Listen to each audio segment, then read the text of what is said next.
All right, everyone. Good morning, football fans. Good morning, AAF fans. I'm going to give you my impressions of the AAF after week 4. First of all, my rankings. Orlando's number 1. Birmingham's number 2. I got San Antonio at 3. San Diego at 4. I'm going to put Salt Lake at 5 despite their 1-3 record, and Arizona at 2-2 because I'm seeing Arizona get worse week by week. And to lose Atlanta at home on a beautiful day, shame on them. I'm really down on San Diego right now. The odds makers had them as the best team to win the whole thing. We still got 6 weeks left, but I'm not very impressed right now with Arizona. Memphis at number 7 and Atlanta at number 8. All right, well, it was great to see Zach Mettenberg start for Memphis. He had a real good game. He looked cool, he looked poised, he looked in control, he showed great leadership, and it reflected on the rest of the offense against San Diego, no doubt about that. Same thing the second half against Orlando. The Memphis offense looked like a totally different team. And the other big thing was Memphis getting rid of Jason Jasper and bringing in Austin McGinnis. He went 4 for 4 on his field goals, including the game winner. And Memphis finally gets his first win. As far as San Diego goes, San Diego blew that game. I blame this all on Mike Martz. He did some of the worst play calling in the last 7 minutes of that game. 7 minutes ago, you're up by 8. Your defense is doing great. I know you're having trouble running the ball. Alex Ross is out. He's having a bad day because Philip Nelson is going to be out for a while now, looks like, with a shoulder injury. And despite the fact that Alex Ross did have a very nice touchdown pass, he was struggling the whole game. The Memphis defense was in his face. Run the ball, run the clock out, make Memphis use their timeouts. Well, they decided to throw the ball. They knocked the ball out of his hands again. Memphis recovers, and that's when Zach Mettenberg gets his one and only touchdown pass of the game in the corner of the end zone to tie the game. Of course, the quarterback sneak, the 2-point conversion is good, and the game was tied. Then with 3.5 minutes left, 3rd down and pretty deep in his own territory, March brings out the punting unit and goes for a fake, using the punter to try to run for the first down. Never had a chance. He was stopped dead cold.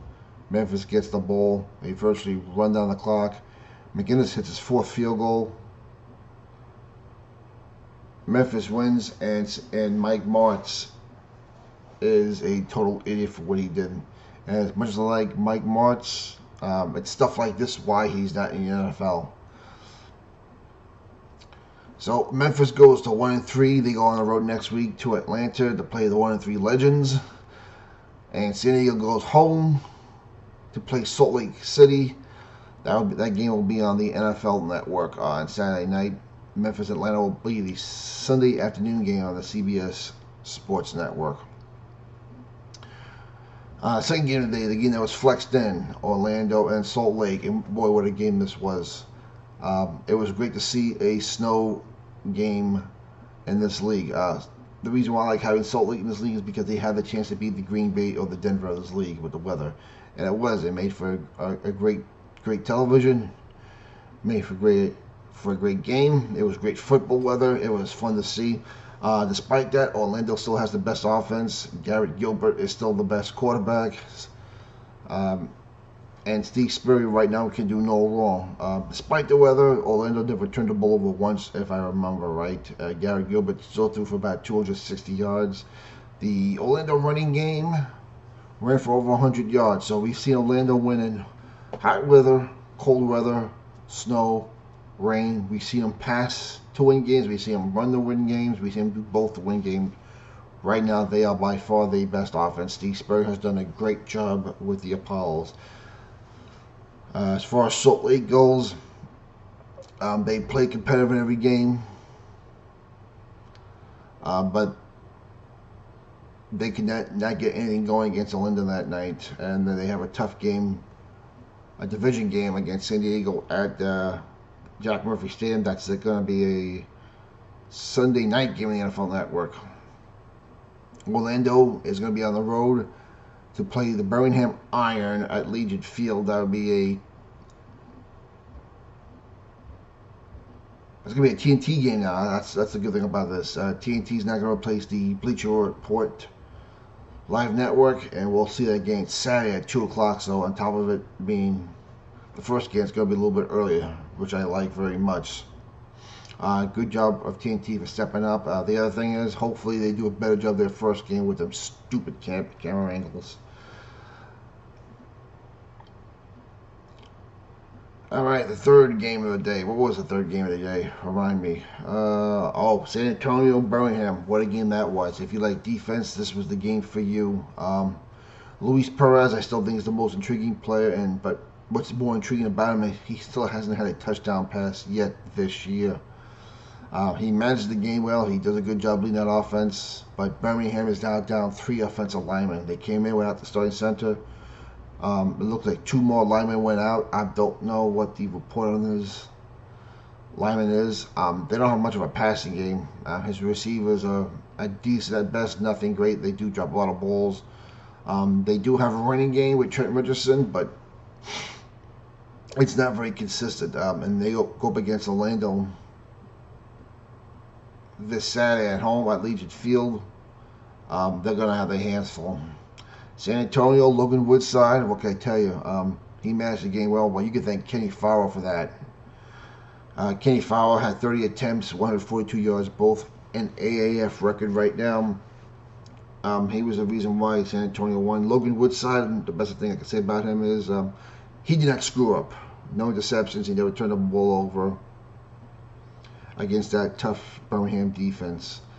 Birmingham defense had back-to-back goal line stands on the same drive. 3rd and goal at the 1, they stop them 3 downs. They get a penalty. They give San Antonio 3 more chances.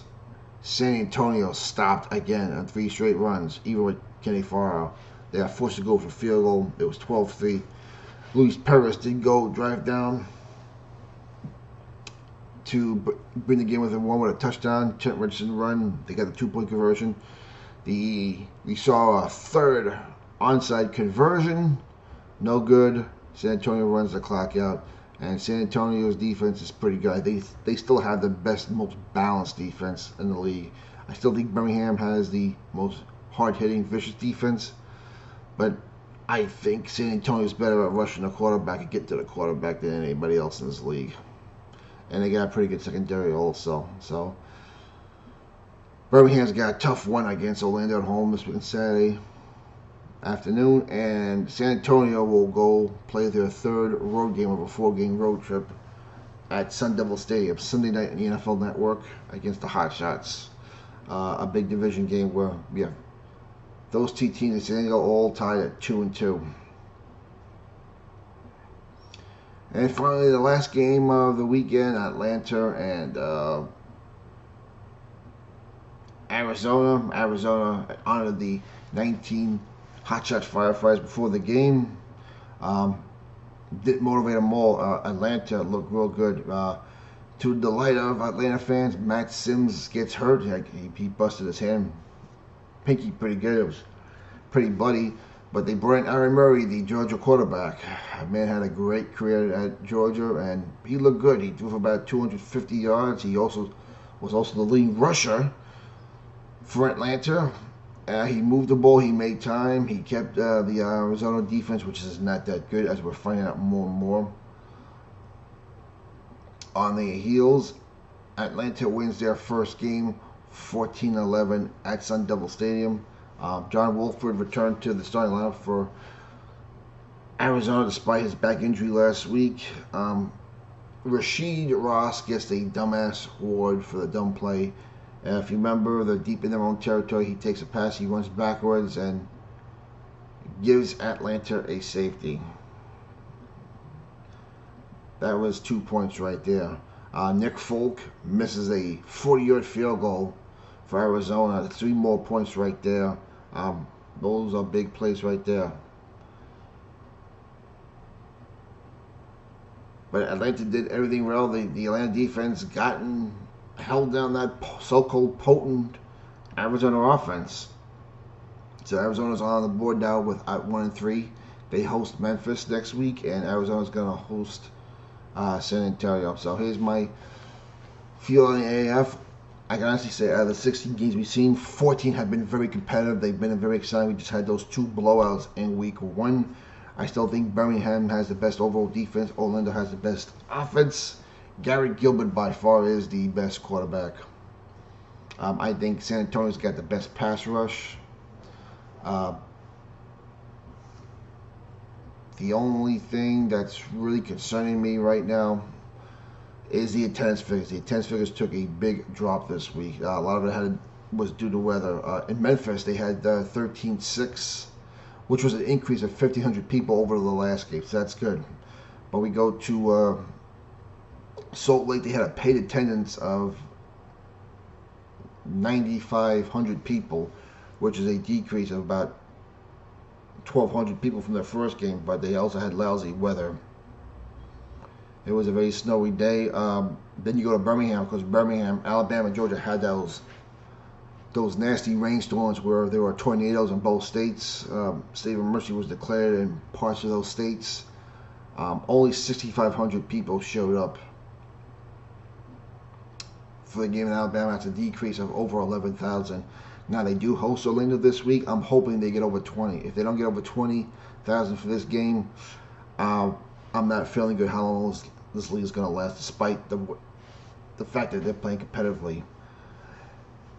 Let's see what else. And finally, in San Diego, on a beautiful Sunday night in Arizona, where it was 74 degrees and just perfect weather, 8,800 people. That is a decrease of 3,000 from their first game. That's important. There's no excuse for that. Sorry. I'm not going to give Arizona a pass on that. They were in first place. They still are in first place. I remember the Arizona Wranglers of the old USFL. They drew pretty well. They even held one of the USFL championship games. It did pretty well. I'm not very impressed. But then again, the Cardinals were not in town back in the early 80s, so that may have something to do with it. You have a lot of Cardinal fans now in Arizona. So I'm worried about the attendance. The other thing I would like to see, I'm down to see an overtime game. I'm down to see how these overtime rules play into effect. I just want to see one. I'm sorry. I like to see at least 3 before the year's over. 3 overtime games. See how these overtime rules work. You know, first and goal at the 10, you have to score a touchdown. That would be very fun to see. The other thing is, I'm very impressed with the way these games are moving along. I like the fast pace of the game. These games are pretty much under 3 hours. In some instances, they've been about 2.5 hours, which is pretty good.